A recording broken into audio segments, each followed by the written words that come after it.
ये सब क्या हो रहा है? विद्रोह की तैयारी?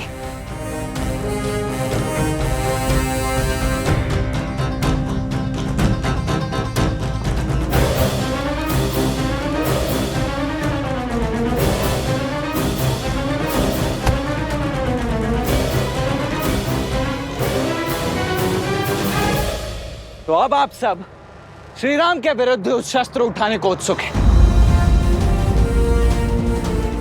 क्या यही है श्री राम और अयोध्या के प्रति आपका सम्मान?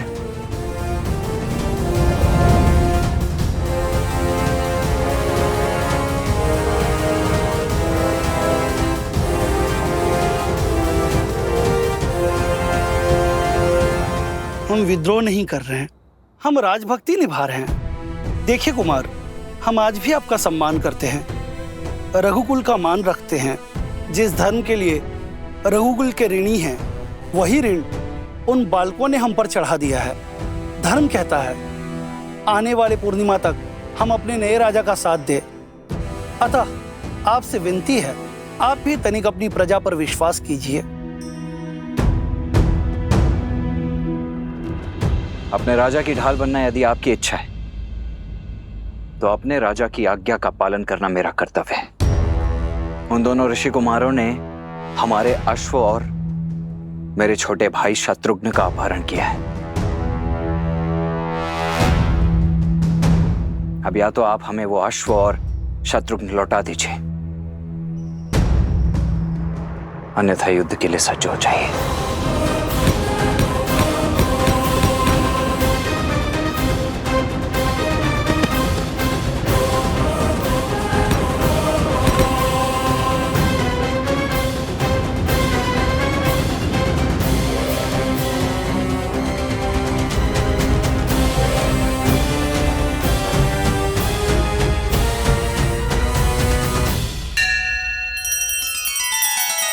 श्री रामचंद्र कृपालु भजु मन हरण भव भय दारुणम नव कंज लोचन कंज मुख कर कंज पद कंजारुणम।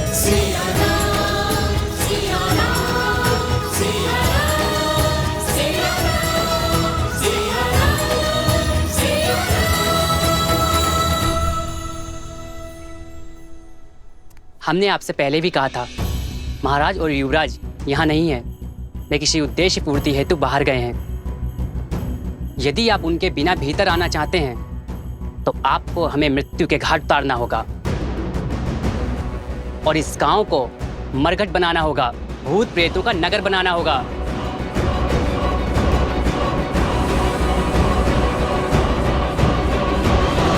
माता, जब आपकी माता ने आपकी प्रतिमा को यज्ञ में विराजमान देखा तो वो भाव विभोर हो उठी। माता, वो आंखों में आंसू लिए कहने लगी कि प्रभु श्री राम को पहचानने में भूल हुई उनसे। प्रभु श्री राम को जिसने नहीं जाना उसने कुछ नहीं जाना। माता, ये बात तो उचित कही उन्होंने। माता, शीघ्र ही अयोध्या आपको पुनः पाने का सौभाग्य पाएगी माता। किंतु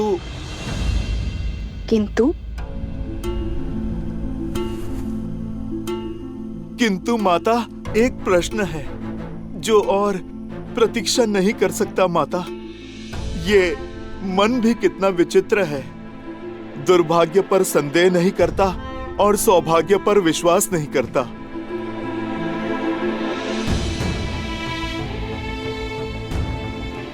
पुत्र का अधिकार है कि मन में उठ रहे हर संशय अपनी माता के सामने रखें। बताओ पुत्र, क्या शंका है तुम्हें? माता, मेरा मन सत्य जान चुका है, किंतु ये सब कुछ आपके मुख से सुनना चाहता है। माता, क्या कुमार लव और कुश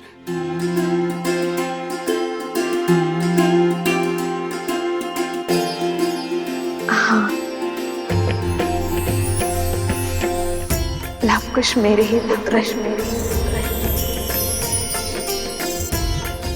श्री राम के तने रघुकुल के वंशज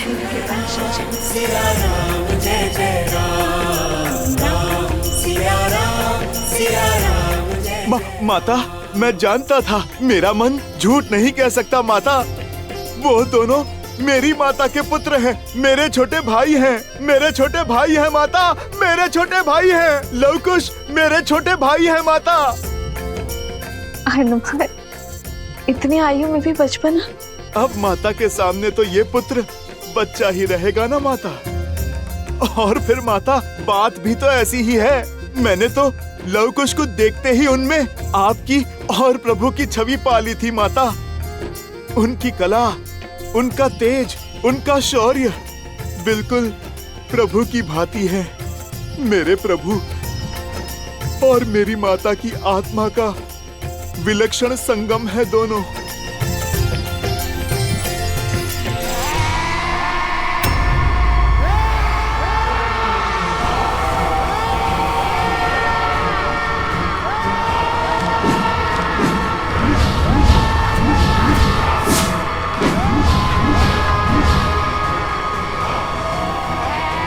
मैं इनके सामने अधिक देर तक नहीं टिक पाऊंगा कुश। इनकी चीखों के सामने मेरी सुध खो रही है।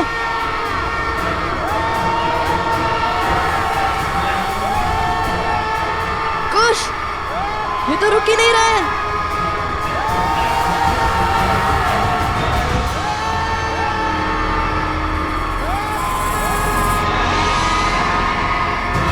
दिव्यास्त्र का उपयोग कीजिए भैया। मुनिवर ने हमें इन्हें जीवित करने के लिए भेजा था, इन्हें मारने नहीं। मिल गया उपाय। हनुमान, संभालो स्वयं को। माता, मैं क्या करूं? मन उल्लास के सागर में गोते खा रहा है। उन्हें यहाँ वन में नहीं, वहां महलों में होना चाहिए। राजकुमारों के भांति जीना चाहिए माता। समर्पण से बोए और प्रेम से सींचे दाम्पत्य को खंडित करने का साहस कहां से लाती है नियति? क्या मैं अयोध्या के कल को आज उनके पिता के सम्मुख नहीं ले जा सकता माता? क्या प्रभु और आपके पग में पड़ी वियोग की बेड़ियों को मैं नहीं काट सकता माता? हनुमान, जब मेरा तप पूर्ण होगा तो मेरे प्रभु श्री राम मुझे और मेरे पुत्रों को ढूंढने अवश्य आएंगे। भगवान वाल्मीकि और अन्य मुनिवर लवकुश को जिस पथ पर भेज रहे हैं वो तब का ही पथ है हनुमान। और तुम तो बल और बुद्धि दोनों के ही स्वामी हो हनुमान। तुम्हें कुछ समझाने या बताने की आवश्यकता नहीं है। जो उचित लगे वो करो। जब लवकुश का जन्म हुआ था तो शत्रुघ्न भैया यहाँ आए थे। तब मैंने उनसे कहा था, सूर्यवंश के इन सूर्य का तेज अयोध्या तक नहीं पहुंचना चाहिए। आप किसी से कुछ नहीं कहेंगे भैया, किंतु तुम्हें कोई आज्ञा, कोई आदेश नहीं दूंगी, क्योंकि मेरे पुत्र हनुमान का निर्णय अनुचित हो ही नहीं सकता। माता, आपने मुझे डाल दिया ना धर्म संकट में। मेरा मन कहता है कि अभी प्रभु को सब सत्य बता दूं, किंतु धर्म तपस्या भंग करने का मैं अपराध नहीं करना चाहता माता।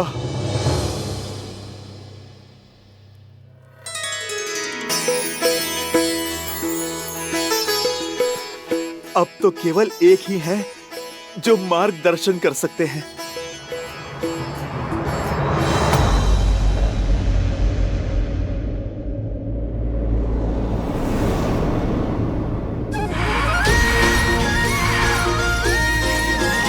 किंतु तुम्हें कैसे ज्ञात हुआ कि उनकी शिखा बांधने से वे शांत हो जाएंगे? इतना भी अज्ञानी नहीं हूं मैं भैया। भूल गए भैया, बालपन में जब बालपन? अरे अर्थात जब और भी छोटा था, तब यज्ञोपवीत संस्कार के समय मैंने उपहास में सोमकर्ण की शिखा खोल दी थी।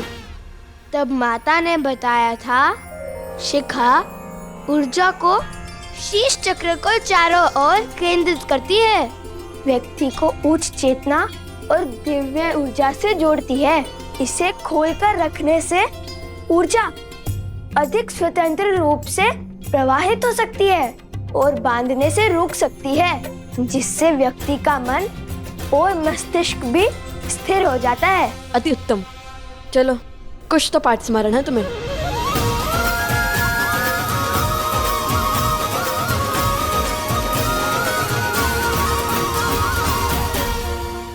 त्रिकालदर्शी भगवान वाल्मीकि को मेरा नमन। आ गए हनुमान? भला मैं आपकी पुकार को अनसुना कैसे कर सकता हूँ? आप मेरे आने का कारण तो जानते ही हैं।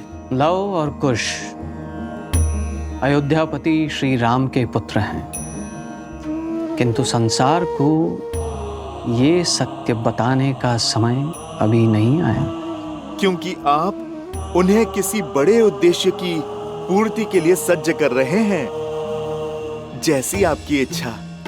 किंतु मैं एक आज्ञा आपसे अवश्य चाहूंगा।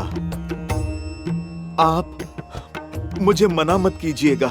साक्षात शिव के अंश को कैसे मना कर सकता हूं? यदि तुम्हारे मन में कोई इच्छा जागृत हुई है तो वो सर्वथा आवश्यक ही होगी।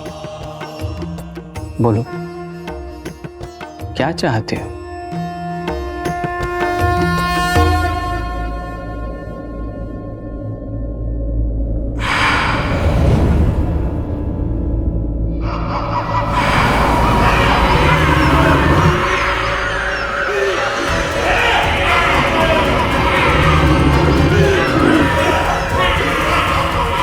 भैया, इन सब की शिखा बांधना तो संभव नहीं है। अब क्या करे कुश?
हनुमान जी, अवश्य ही अश्वमेध का अश्व लेने आए होंगे।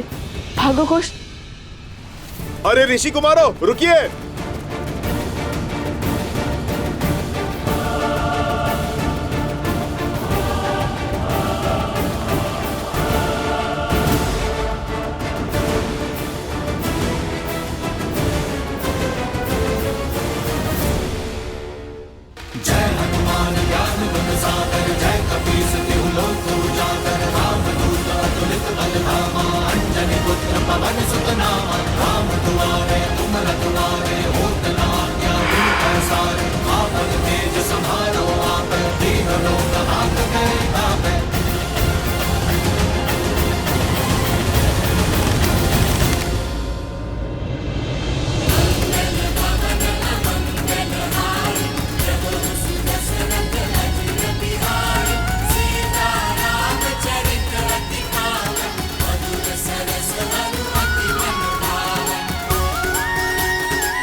लवकुश मेरे ही पुत्र है, श्री राम के तने,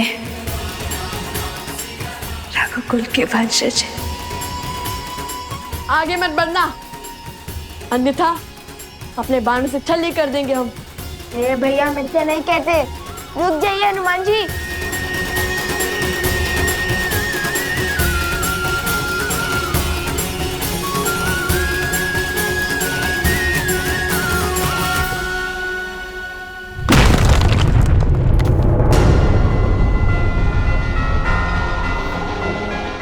भैया अवश्य ही इनकी कोई योजना होगी अश्व ले जाने की।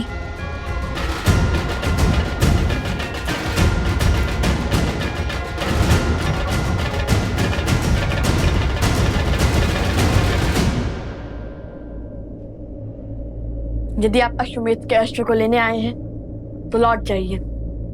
उसे ढूंढने में अपना समय व्यर्थ मत कीजिए। उचित कहा भैया। सुना है आप अमर हैं, कदाचित इसलिए बहुत समय है व्यर्थ करने के लिए। समय व्यर्थ करने वालों को एक दिन समय स्वयं व्यर्थ कर देता है।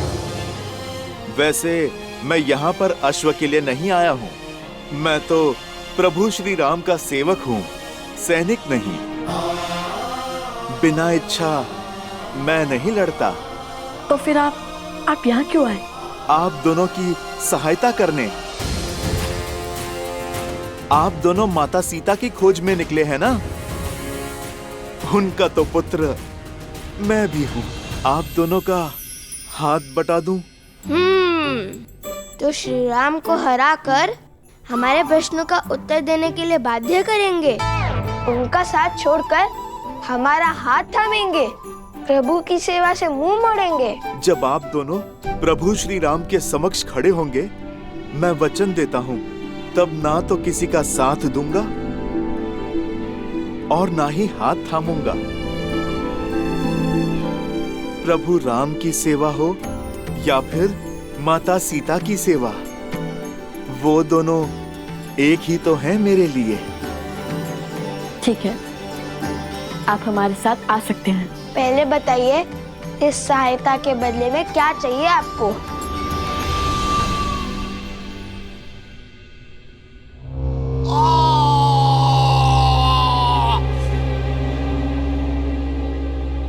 पिछले 15 वर्षों से राम उसके राज्य को जितना नीचे धकेलने का प्रयास कर रहे हैं, वो उतना ही ऊंचा उठता जा रहा है। राम ने सहस्त्रों राक्षसों का संहार किया, अयोध्या में समृद्धि और शांति की ध्वजा लहराई। वहां ना कोई अब भिक्षा मांगता है, ना कोई चोरी करता है। उसने सब कुछ पा लिया और हमने सब कुछ खो दिया। आपका पुत्र, आपका राज्य, आपका सम्मान, आपके भाग में केवल एक जीत आई, राम और सीता का वियोग, और कुछ नहीं। आपकी पराजय हो चुकी है। माना कि मेरे प्रयास विफल हुए, किंतु जब तक अयोध्या में एक भी जीव के मन में अधर्म का वास है, धर्म कभी पूरी भांति नहीं जीत सकता।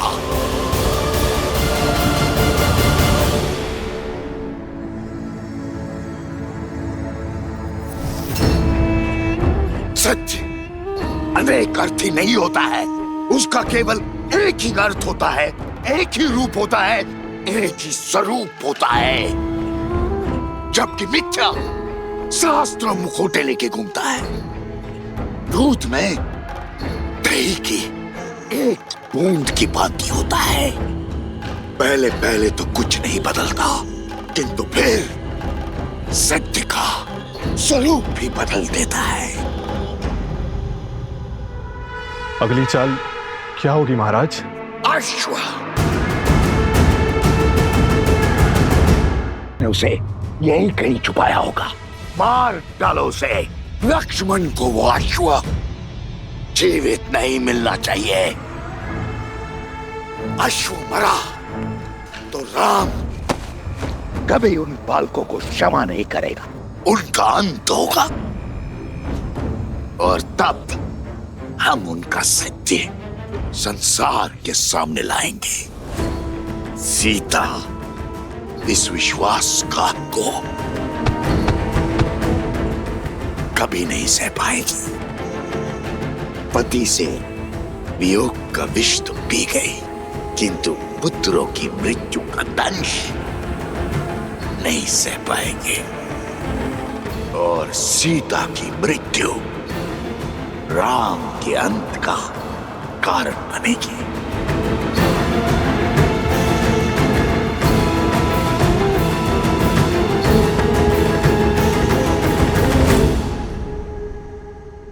असुर की क्या दशा हुई थी?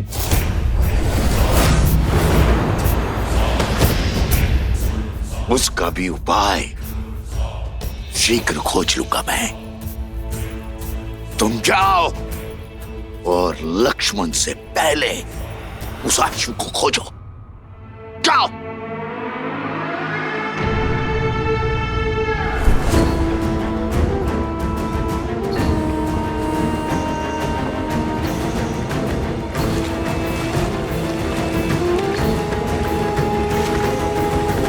प्रतीक्षा करने के लिए धन्यवाद राजानुज। मेरी प्रतीक्षा को धैर्य समझने की भूल ना करें महोदय। मैं केवल अपने भैया की आज्ञा का पालन कर रहा हूं। ये शांति केवल मेरे भैया की इच्छा के कारण है। उनकी इच्छा है कि इस अश्व को ढूंढने में तनिक भी रक्तपात ना हो। मैं बिना आपकी सहायता के स्वयं उन दोनों ऋषि कुमारों को ढूंढ लूंगा।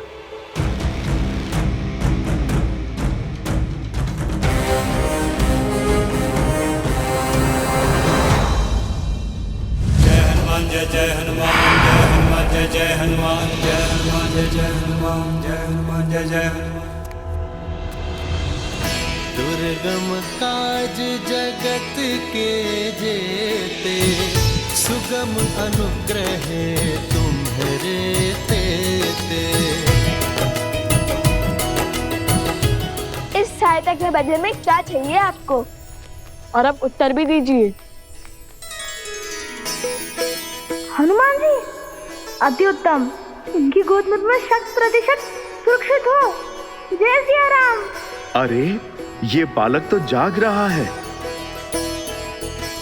किंतु आपने हमें बताया नहीं कि सहायता के अवैध में आपको क्या चाहिए।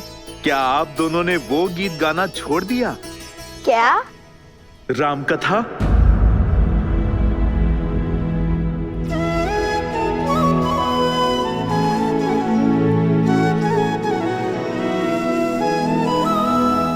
अद्भुत गान किया था आपने।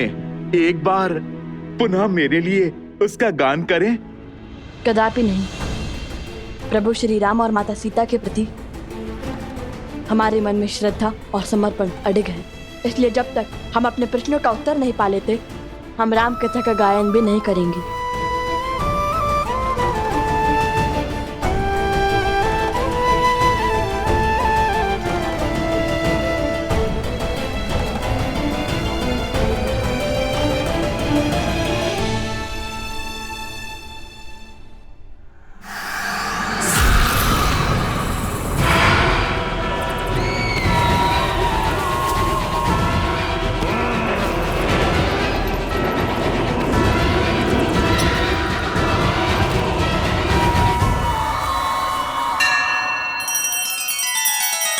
श्री रामचंद्र कृपालु भजु मन हरण भव भय दारुणम। नव कंज लोचन कंज मुख कर कंज पद कंजारुणम।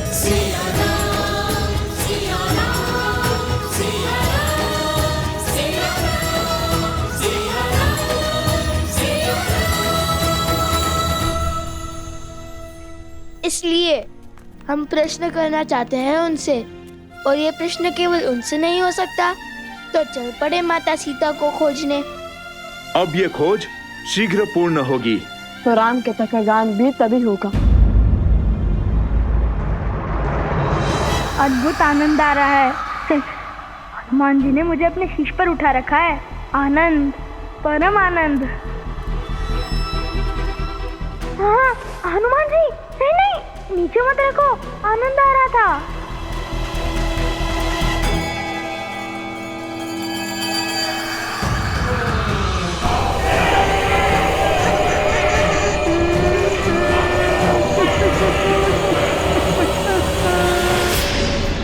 कलाकार तो कला के लिए हठी ही होता है ना? केवल कला नहीं, अपने सिद्धांतों के लिए भी। बचाओ, बचाओ,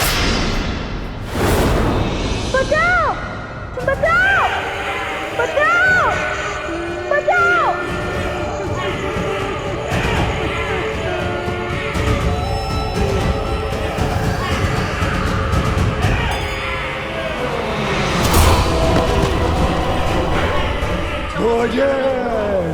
अरे भोजन।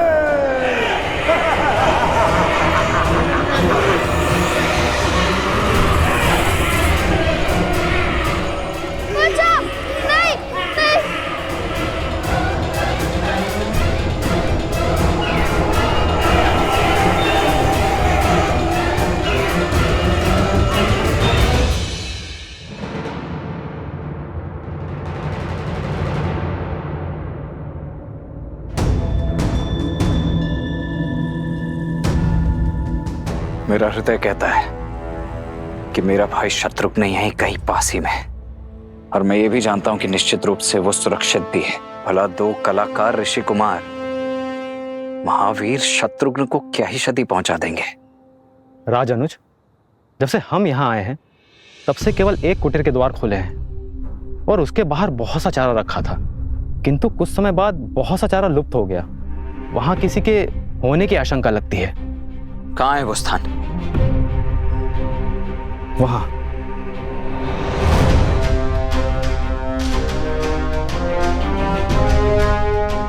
ये इतना सारा चारा गौ अथवा किसी अश्व के लिए ही होता है।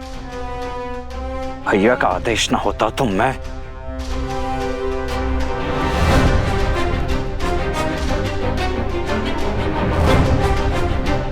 हाँ, यही है। चौथी बार चारा लेकर आया है यहाँ पर।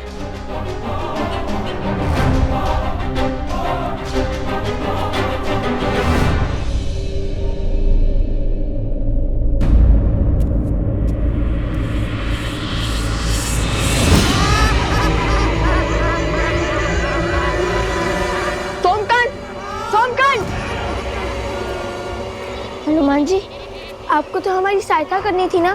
कुछ हमें कुछ करना होगा। नहीं, तुम्हारी रक्षा करने हेतु मैं बाध्य हूं। ये परीक्षा है मेरी, मुझे ही पूर्ण करने दो।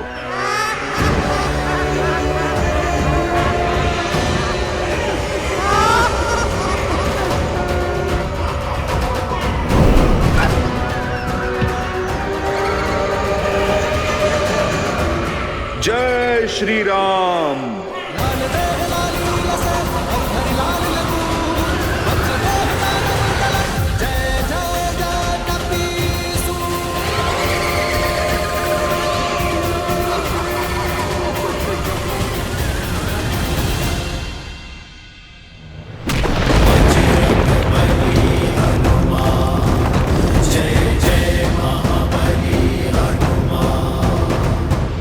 ये बालक मेरे साथ हैं।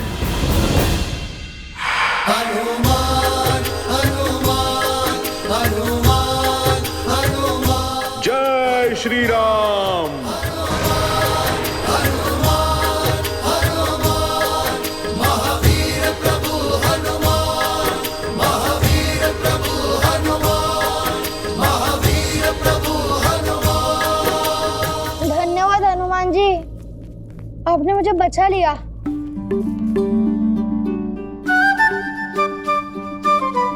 वैसे मैं भयभीत नहीं था, मैं तो बस देखना चाहता था कि आप उन्हें कैसे भगाते हैं। बहुत उत्तम शक्ति प्रदर्शन किया आपने। अब तो आपने भी जान लिया होगा, इसे अकेले छोड़ना सही नहीं है।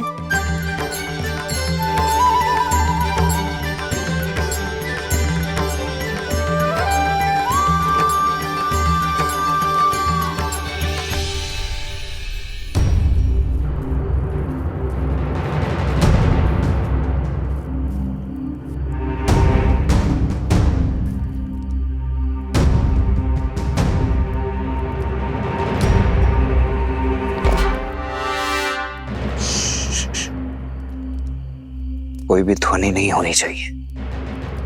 यदि उन्हें ज्ञात हुआ कि हम यहाँ हैं, तो वो शत्रुघ्न का स्थान बदल देंगे।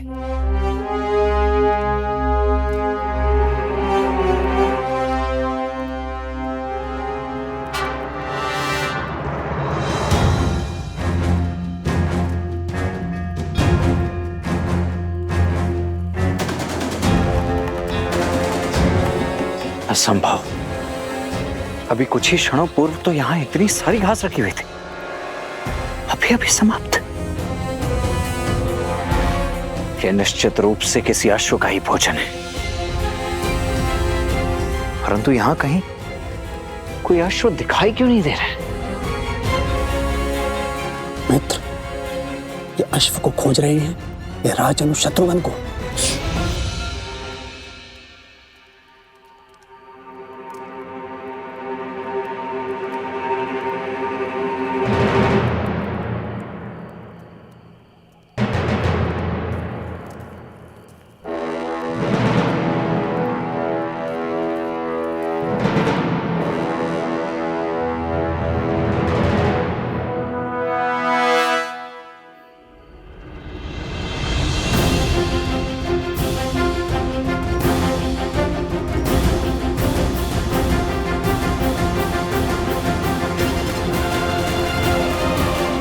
आर्य सुमंत। जी महाराज। सभी गुरुकुलों में शिक्षा शीघ्र ही आरंभ हो जानी चाहिए। अश्वमेध के विलंब का प्रभाव शिष्यों पर नहीं पड़ना चाहिए। जी भैया,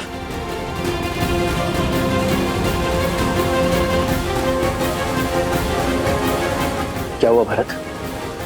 सब कुशल तो है ना? नहीं भैया, वो शत्रुघ्न।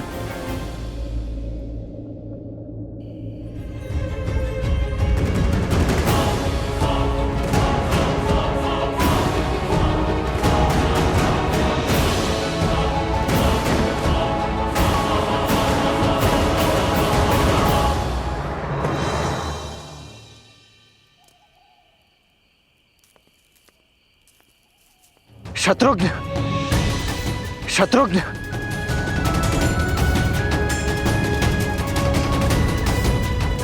शत्रुघ्न,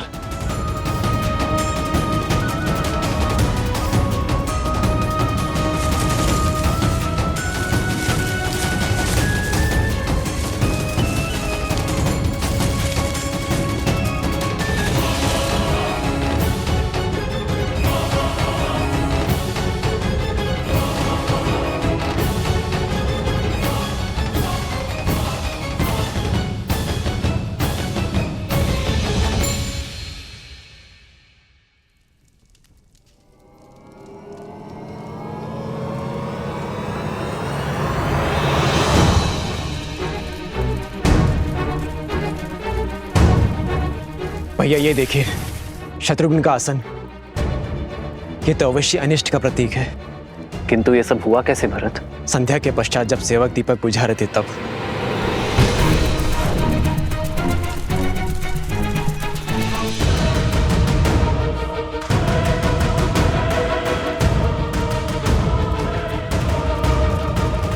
यदि कोई अनिष्ट हुआ भी है तो भी वो हमारे शत्रुघ्न को हानि नहीं पहुंचा पाएगा।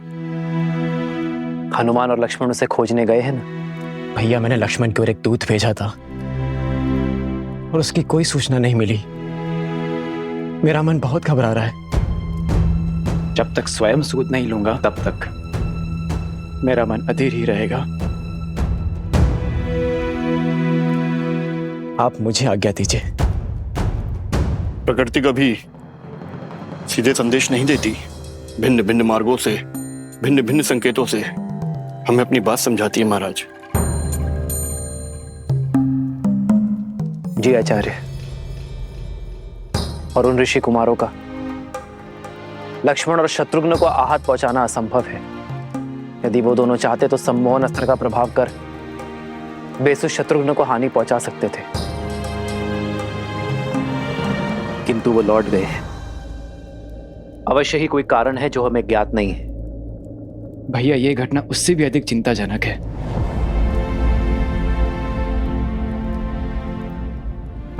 मैं नहीं चाहता मेरा अनुज चिंता में रहे। कल सूर्य की पहली किरण के साथ तुम प्रस्थान करोगे भरत। जो आज्ञा भैया।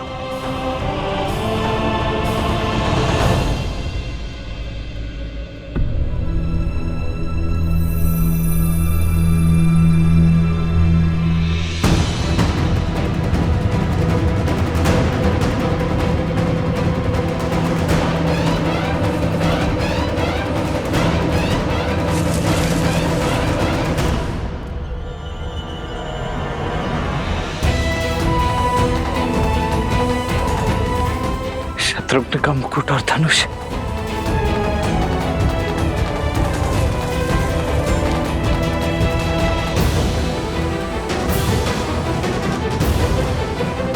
अर्थात मेरा संदेह सत्य ही है।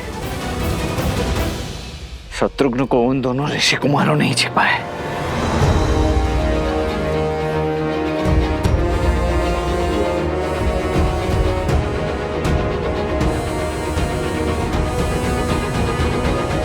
भीतर चलते हैं, कदाचित वहीं हमें इन सबको पुनः जीवित करने का और ये प्रेतों का स्वांग समाप्त करने का मार्ग मिल जाए। द्वार खोलता हूं।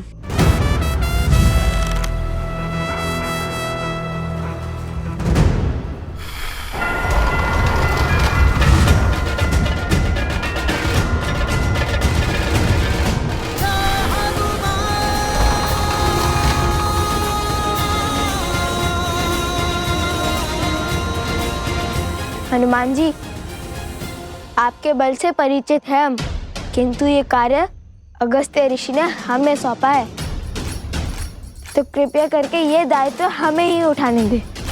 मैंने तो केवल आपकी सहायता माता सीता को खोजने की कीजिए, हमारा मार्ग सरल बनाने में नहीं। जो आ गया ऋषि कुमार।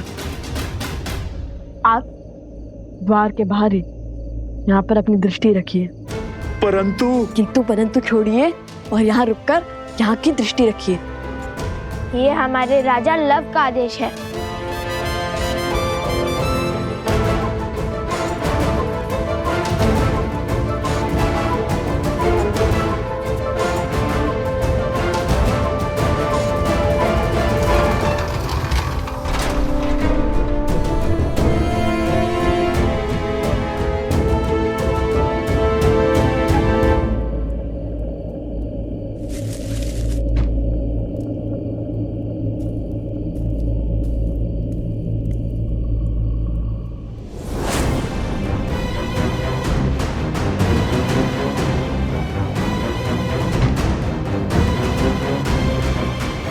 अरे, यहाँ कौन आया था?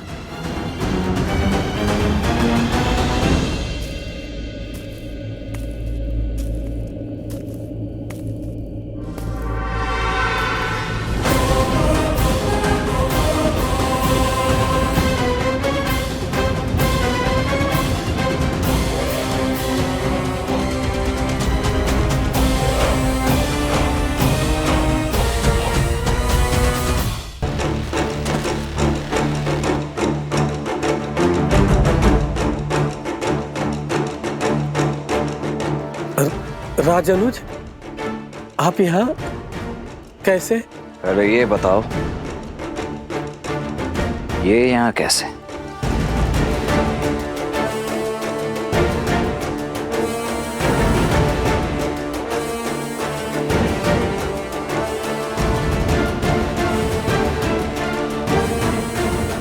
देखो, इतना तो मैं भली भांति समझ गया हूं कि मेरा भाई है यहीं कहीं, परंतु उसे छिपाया कहां गया है ये अब तुम बताओगे।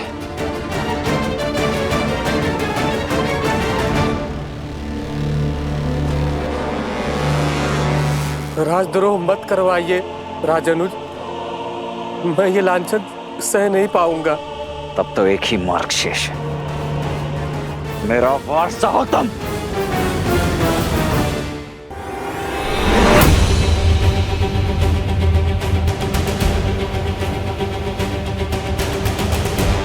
अब प्रश्न केवल अश्व का नहीं, मेरे भाई राजानुज शत्रुघ्न का भी है, इसलिए आप मेरे धैर्य की परीक्षा मत लो। सत्य बताने के लिए सज्ज हो जाओ, अन्यथा मैं सज्ज हूं। मैं, ले लीजिए मेरे प्राण।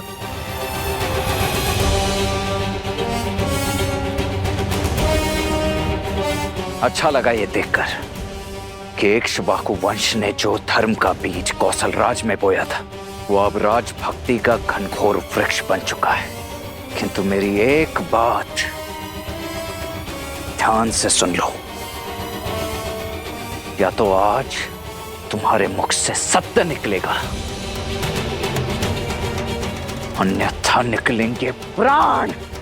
और केवल तुम्हारे नहीं, उन दोनों ऋषि कुमारों के भी युद्ध में 2 क्षण भी मेरे समक्ष टिक नहीं पाएंगे। वो धराशायी हो जाएंगे तुम्हारे नए नवेले राजा।